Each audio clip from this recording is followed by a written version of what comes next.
Hey everyone, this one's going to be yet again a different video on a different topic. So as you can see, I'm in scruffy outdoorsman mode. I haven't done my hair and all that. I'm wearing a crappy looking fleece, but it's quite fitting. It's actually just because I've been out for a walk today.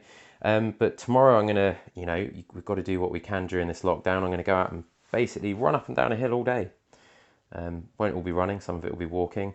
But one of the challenges I've had my eyes on for quite a while is a challenge called the Paddy Buckley, and it's a fell running challenge. So for people who aren't fell runners, it's kind of like an ultra endurance challenge. There's kind of the classic three big fell running rounds. There's one in Scotland, one in Snowdonia, and one in the Lake District. So the Paddy Buckley, the Ramsey Round, and the Bob Graham. So the Paddy Buckley is the one I'm kind of most interested in. Just spent the most time in Snowdonia. Place I know the best, place I like the best, probably just because it's the place I've spent the most time. So that's kind of the one that gives me the biggest draw. It is meant to be a bit harder than the Bob Graham from what I've read, but that's fine. So these big three fell running rounds, they're all over 60 miles. They've all got about 8,000 meters of elevation in them, and they're all meant to be kind of under 24-hour challenges. But it's just to kind of prove you can come up with a challenge even in lockdown, even in your local area. You can find ways to keep pushing yourself and keep trying to get yourself motivated. So obviously, ideally, I'd like to be out in Snowdonia, wrecking the round, checking out sections of it because I'm going to need to be familiar with it when I eventually try it. And I've got no idea when that might be. It might be this year, it might be a few years yet because it is an absolutely huge challenge. But yes, but I can't. Obviously, I can't. So I need to stay in the local area. So instead, to try and get some elevation in the legs as well as getting some distance, I went out at Christmas and put out a 30-mile run. And again, if you want to try out some of these ultra endurance things, you're not an elite ultra runner. I'm not an elite ultra runner. You don't need to run them. Like, you can walk large sections of it. Even elite people in fell running will walk sections of the round. So ultra running and fell running can put people off a bit, but realistically there's going to be large sections when you're walking, and you'd be absolutely amazed how, if you say you're a runner and you already can run 10, 15, 20k, if you went and did that in the morning and then had a nice bit of lunch and chilled out for a bit and then walked as far as you could for the rest of the day, you might be able to crack out an ultra. And I mean, an ultra technically is just something longer than a traditional marathon. And it might not be quick, but you'd be amazed what you might be capable of and how far you can keep going. It's a very different experience to other things, so it's kind of like less acute suffering over a much longer period of time. So normally you hurt a bit for a very, very long time, and towards the end you really hurt. But it's not like doing a 5k PB is pretty awful experience as well at times, and that's much more acute suffering. You're normally hurting pretty quickly for the whole 5k, but obviously it's over a lot quicker because you're only doing 5k. So yeah, be creative with your challenges. I know a guy who owns an outdoor company, so shout out to Rich at Adventure Cafe, based down in Somerset, and haven't worked for them for quite a while, but Rich, I know quite a few years ago, I remember Rich went out and just did an Ironman triathlon just with a friend on a weekend, went to a pool, I believe, or it might have been open water, and cracked out the swim, went on a really, really long bike ride and did a really long run. And one of the great things about doing it like that is you can do it where you want, you can do it with who you want, you can do it when you want, you can do it when the weather's good. Um, if you get injured, you can just push it back. It's not like signing up for an actual event where you're kind of tied down to a lot of things. And it can be more rewarding kind of just doing it with someone you know and doing it when you want and when you feel like it. And I really enjoy doing it. I really just enjoy going out and doing things like, at Christmas, going out and doing a 30-mile run. Obviously, we stopped for lunch. We walked up some of the hills. But, we did 30 miles in about 6 hours 20. So it wasn't quick, by a marathon runner's standards. But again, it's not really about that. I mean, if you think about the fell running rounds, your average speed has got to be less than 3 miles an hour, or about, less than 3 miles an hour. Doesn't seem quick, but obviously when you're doing it for the entire day over mountains, it is. But it's not running. It's not a run. A lot of it's going to be walking. So I just encourage people to just get creative, try things out. I've seen a few things on social media about people like doing Everest on their stairs, and why not? Why not? It's a great way to keep you motivated and keep things interesting during these restricted times. So I'm going to flip round and I'm going to talk you through some of my equipment and my considerations from doing some of these things over the years, and just kind of talk to you a bit about them.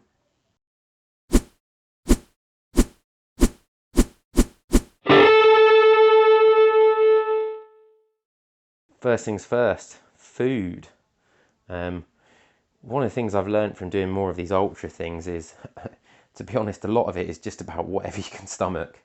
And I know a lot of people who I've seen in documentaries and things kind of, they also believe in that, they kind of reflect that feeling. So it doesn't have to be nutritious, it doesn't have to be good for you. A lot of this stuff is stuff that I would try and avoid eating a lot of the time in my day-to-day life. I mean, we all have bad days, and I do treat myself and have chocolate occasionally. I'm a bit of a chocolate monster. But tomorrow we're going to be burning a huge number of calories. You know, it's just about stomaching whatever you can stomach. So Coke, oh God, it's absolutely lovely when you're doing this sort of stuff. Packed full of sugar, got quite a lot of caffeine in as well, which is going to give me a nice pick-me-up. So that one, absolutely lovely one. Like I said, I'm a bit of a chocolate monster, so I've gone for Reese's Pieces and Snickers, which both have nuts in, so they've obviously got quite a high calorie content because nuts are very calorific, but again, they'll just go down nicely. Energy gels, I've only started doing these recently, but when you're on the move, I find they're absolutely brilliant. They're so easy to quickly put one down, and they go really well. I've got some wraps and some hummus. Again, I'm just thinking hummus is delicious, and later on in the day when I'm feeling a bit minging, it might be easy to stomach. And I'm also going to make some like cheese and tuna wraps, because again, tuna in oil, it's absolutely soaked in oil. I actually drink the oil out of the can sometimes, or I have done before doing these sorts of things. And again, I just find it really easy to stomach when I'm tired and cold and wet and not feeling great. It just slides down because of all the oil it's soaked in probably. Going to take some hydration tablets as well. Got some bananas because I might fancy some bananas. And again, they're pretty damn good for energy. I'll take this water bottle. I'll take another 2 litre water bottle, and then I've got my 2 little bottles that I'll fill up. And the good one about tomorrow is I'm going to be really near the car, so throughout the day I can just kind of keep coming back, topping my water bottles up. I don't have to carry everything I'm going to need for the whole day with me. So yeah, food's an interesting one. I mean, so much of this stuff with ultra endurance is just learning about what works for you. The more you do it, the more you learn, the more you know. So these are things I know from using them, that they work for me and I can stomach them and they go down well. I'm actually a pretty good eater. I don't really often struggle to stomach things, so I think I could force most stuff down, but these are things I find a bit more pleasant to kind of force down when I'm working hard. So that's what I've got for my food for the day. So I'll just try and eat as much as I can, try and be kind of structured. So like with the gels, I often try and go like do it tomorrow I won't do it every 20 minutes, but I might do it every 45 minutes, every half an hour or something throughout the day. Just keep putting them down as often as I can. Then have a big feed at lunch with some tuna cheese wraps and some Coke and stuff, maybe banana, some chocolates. I'll keep on snacking on chocolates throughout the day as well. And like I said, I'll take some hydration tablets, also SIS ones. So if I'm getting really thirsty later on, I can have some, or I can probably have one at the start of the day, to be honest, to make sure I'm well hydrated before we begin. Cool. So clothing, another consideration. So you'd be amazed how over the day, it might actually be quite nice weather, but over the day, your ability for your body to keep you warm just seems to completely go. So you can be in what's quite pleasant weather, like doesn't seem like it should be cold, doesn't seem like you should be feeling it, but by the end of the day, when your energy levels are so low, you do just start to, I know I noticed it, and people I know have noticed it, you do start to feel the cold a lot more. So I really think doing layers is the right way. I mean, again, everyone's got different systems, but it just means you can be more variable with trying to keep yourself warm. So it is just the end of winter sort of thing, so I'm going to wear leggings because shorts will just be a bit too cold, especially considering there might be large sections where I'm walking. And then I'm going to wear like a thermal base layer under as my bottom layer, and then just like a normal running t-shirt, and then this kind of thin, kind of fleecy running outdoors jumper on top, and then my waterproof. And inevitably at the start of the day, I'll put all of that clothing on, and within a few minutes I'll be absolutely cooking. So I'll take it all off. But again, towards the end of the day, I'll be tired and cold, and I'll start having to put some of those layers back on. The waterproof, I mean, it's not always just to keep you dry. Like if you're out in pissing rain all day, chances are it's going to get through somewhere and you're going to get wet. But They keep the wind from cutting through you, especially when you are wet. When you're wet and the wind's cutting through, it just makes you get colder so much quicker. So they're a really good layer to kind of trap the heat in when you're already wet. I don't find being wet really a problem. The problem's that the wet means I get cold a lot quicker, and having a waterproof on top, even if I'm soaked underneath, keeps me a lot warmer. Walking poles, God, I don't think I'd have knees left if I didn't use them. But I really find, especially again later in the day when you're really tired and your stabilizer all starting to go and you're starting to wobble, just means you can take some weight off your feet. And I don't know how much weight they take off your feet, but they do something. Really good for trying to keep the power and the movement uphill as well. You can really pull yourself up the steep sections. So might start off just carrying them, not using them, but they will definitely get used, and definitely towards the end of the day. And like I said, I'm going to be by the car tomorrow, so it's going to be a bit of a luxury. I'm going to be able to kind of change clothes more, so I'll probably take some trousers and walking stuff. It might get to a point in the day where I can't run anymore, or don't feel like I want to run anymore, and it's just going to mainly be walking with a very occasional bit of jogging maybe. And I might just change into kind of walking trousers, maybe a fleece, maybe the sort of clothing I'm wearing now. Footwear, I mean, I've really gone off walking boots. It's actually one of my big bugbears is walking boots. They're so heavy, so uncomfortable. They take up so much energy to use them, give you so many blisters. So if any kind of ultra endurance thing, even if it's just a really long walk in the mountains, I wear trainers. I wear approach shoes, I wear trail shoes, something like that. Don't care about my feet getting wet. It doesn't really bother me when I'm doing these sorts of challenges, and I just feel more comfortable, more stable, and happier in them. And again, all these things are personal choices. There's advantages to footwear, to boots. There's advantages to trail running shoes. So you got to go out and try what works for you. But for me, I'm a massive advocate of not wearing boots. I do wear them if I'm just popping out for a little walk in the fields around home, because then I'd rather not get wet feet. But yeah, so I'm a massive advocate of trainers, and lots of people I know I've kind of waxed lyrical about trainers to them, and a lot of people agree with me. A lot of people disagree with me. I don't agree with the argument that you're less likely to injure your ankles in boots, and actually that's a real personal bugbear of mine, and it is something I've kind of looked into the research into. Unfortunately, there's not really been any research done on walking in the mountains. Most of the research done is for basketball, because there's money in basketball, there's not in hiking, and it's about high tops versus low tops. And basically the message is it's completely inconclusive. There's studies where they think high tops make you less likely to roll your ankle. There's studies where they think it might be more likely to make you roll your ankle, and there's some where it's shown no difference. So for anyone out there who says boots definitely make your ankles more stable, you're wrong. There's no proof for that at the moment. If I'm wrong and you know of research which shows otherwise, I'd absolutely love for you to send it to me. I'm more than happy to admit when I'm wrong, but I just don't like people making claims with no evidence to back it up. So that's a personal bugbear, as well as the whole boots in the hills issue. But I don't like wearing boots when I'm out walking in the mountains. I much prefer trainers. I feel like I can move better, and I feel like I'm more likely to injure myself in boots. And that's a personal thing. Like I said, we don't know which one's better for you, but for this ultra endurance, wearing those heavy boots all day would just be an absolute nightmare. So I've got a few other things. So like I've got my down jacket, so assuming it's dry, if I am getting really chilly, maybe the weather turns a bit, I can fling this on, and it will just get me absolutely cooking pretty quickly. Can wear it during lunch, because again, when you stop moving is when you really, really notice the cold.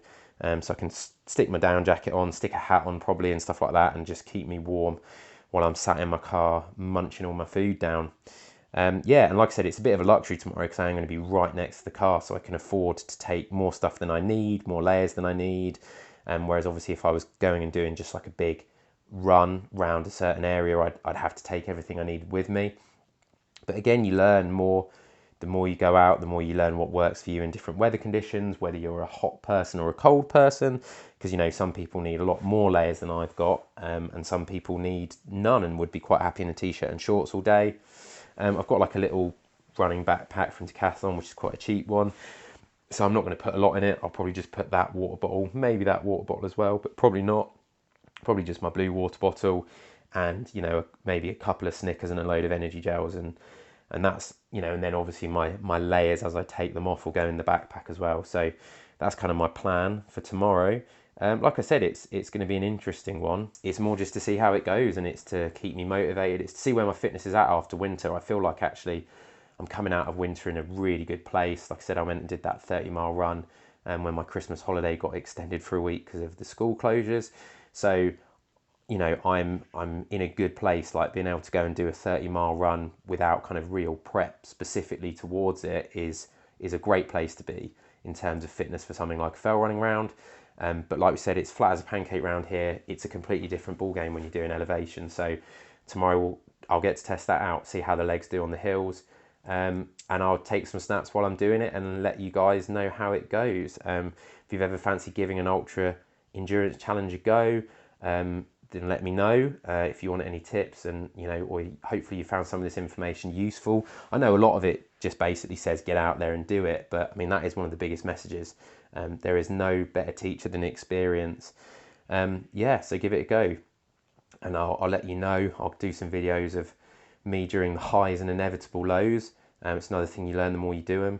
There's going to be parts where it really sucks and you hate it, and then 5 minutes later you might be absolutely, you know, on cloud nines. No rhyme or reason for it. When I did the Welsh 3000s, if anyone knows Snowdonia well, first section of Crib Goch, I was absolutely over the moon. It was gorgeous weather. Took a bad route finding decision, ended up in a really crappy place on a load of scree, and felt completely miserable and pissed off. And you know, a few minutes later we were on the summit of Snowdon, and I was absolutely elated because we'd done it, and I, you know, ran back down. So it really is just like a roller coaster. And normally I've had one experience where it wasn't the case, and I'll maybe do a video about that another time. But normally, even though you're in a low, you know you're going to come out of it at some point. I've had one experience where I was in a low for most of the day doing something, which I didn't really enjoy. Much prefer it when it's up and down. But with the ultra running, or the kind of ultra distance walking and running, I'm a bit more experienced. I've done more training for it. It was a bit of an error on my part going into something without enough experience. But yeah, I know there's going to be highs and lows. I know there's going to be bits where I feel like rubbish, and there's going to be bits where I'm like, this is awesome, and I'm just loving being out all day. But I'll take some videos tomorrow, show you what I've done, where I'm at. So there you go, guys. A few little other things before I get going. This is hopefully proof that I do, you know, use some of the tips I've given people in other videos. So this is all my clothes I'm going to put on first thing in the morning. The reason they're on the stairwell is so I can kind of hit the alarm, get out of the bedroom, shut the door so Gabby can go back to bed. But they're all in a pile ready, and all the other clothes I'm taking are ready by the front door so they can go in the car quicker. So yeah, they're all bagged up, ready to go. Kind of my food bag, spare clothes bag, my running backpack, my poles, and my trainers. And then in here, I've got my water bottles ready to fill up in the morning, and I've got a hydration tablet which is going to go in one of them to have on the way, and a coffee flask because I'm going to get my lovely wonderful coffee machine to come on as I wake up and make me a lovely caffeinated coffee to get me going in the day, and then my breakfast. So it's all there ready, just need to add my milk, and again it just means I've got less to think about tomorrow morning when I'm getting ready. And then I forgot this might be quite an important piece of kit tomorrow: head torch and batteries. Now depends, not really got any plans of how long I want to go for.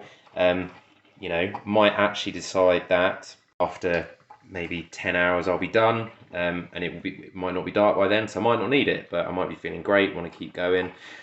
So yeah, again, as always, especially when I've got the car so close, it's going to be better to have it and not need it rather than the other way around. So yeah, that's another bit of kit that you might need if you're considering one of these challenges. Forgot to mention this one, absolute necessity on any long run: a lighter and a pack of tissues. I'm not going to tell you what it's for, because you either know or you don't, but trust me, when you get into these things you might soon learn that this is an absolutely great thing to have with you.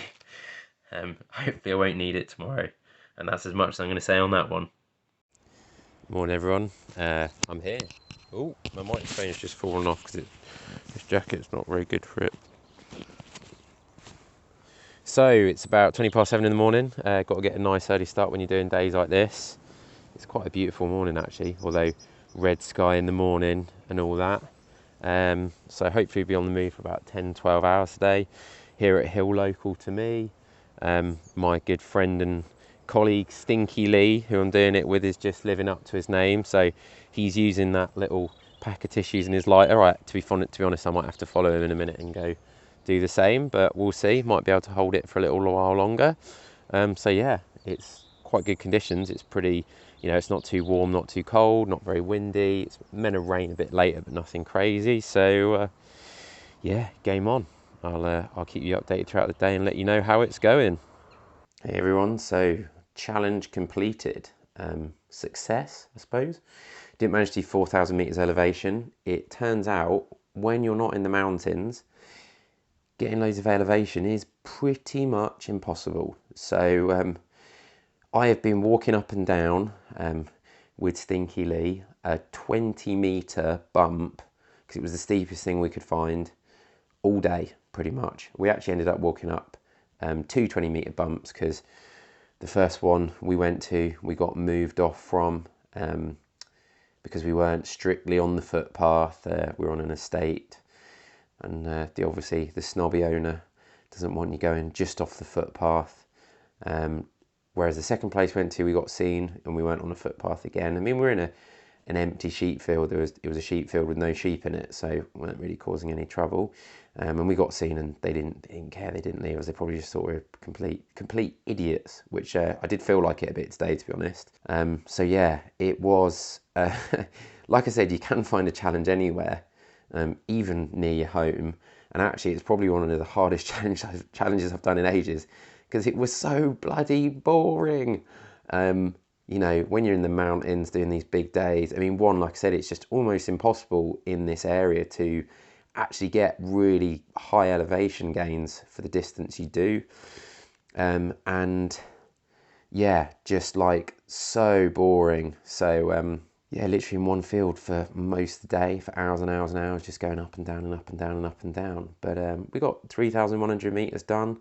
We also ended up traveling. We added a bit of distance on the end just to get it up. So we ended up traveling 30 miles. So considering the last thing we went out and did at Christmas was 30, pretty flat miles, this was definitely good prep, so kind of a good gauge of where our fitness is at for doing something like a big fell running round at some point. So yeah, interesting day.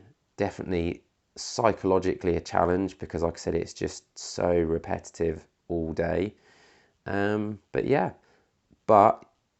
managed to get a real big challenge day done in the area, and hopefully next time we go to do one, we might actually be able to go somewhere more interesting. So like I said, these are crazy times and they are going to come to an end, so you've got to get creative. And you probably don't want to go and do what I've done today, but you could go and do an ultra. You could do your first ultra. You could run, like I said, you could run, try and run as far as you can, take a nice long lunch rest. You can even run as far as you can doing a big loop and come back home, take a nice lunch rest, even have a nap, and then you could go back out and walk for the whole afternoon and really test yourself and get some great fitness gains. So give it a go. Yeah, and I'll put up kind of my stats and stuff from the day and the route. And there's a weird straight line from one area to another, which is obviously when we drove and when my watch was paused because we got told to move on from the first place we're in, and there wasn't anywhere else in that first place on the footpath where we could actually get the steepness we needed. But yeah, pretty good, pretty happy how I feel, how my heart rate was, everything like that. So it's good stuff. But I tell you what, Strava guys, you need to sort out your supposed relative effort chart. So I went out and ran a trail half marathon on Monday, and did it at a pretty decent pace. Did it in under 152, I think it was like 150, 130. And I got like a relative effort of like 200 or like 170 or something. And today I've done 30 miles and 3,100 meters of elevation, and I got like a relative effort of like 50 or something. And it's like, don't agree with that. Today definitely felt pretty damn hard. Different type of hard, but yeah, they maybe need to sort that one out for the hiking. I mean, I don't really care what their relative effort says, because I know it's what I needed to do for the kind of training I need. But yeah, just thought that was a bit of a curious one. So I'm going to give you a nice little video in a second of my disgusting feet as well. But yeah, hope you enjoyed the idea. Hope you enjoyed, like I said, you can find adventure right on your doorstep. Today wasn't the best adventure I've ever been on. I've been on much better ones in the area, like the Northamptonshire Round I did a few years ago, which is like a 56-mile loop, around the edge of Northamptonshire. So that was a really, like, actually a really nice day out. But yeah, still got it done. Got our goal achieved, doing loads of elevation in the legs. So yeah, can't complain. So I'll see you guys soon. And if anyone wants to post about any interesting near home challenges they've done, just put a comment below. If anyone wants any tips on how to like plan these things or anything like that, then just, you know, send a message or, you know, well, ask a comment below. And yeah, I'll speak to you all soon. Cheers, guys.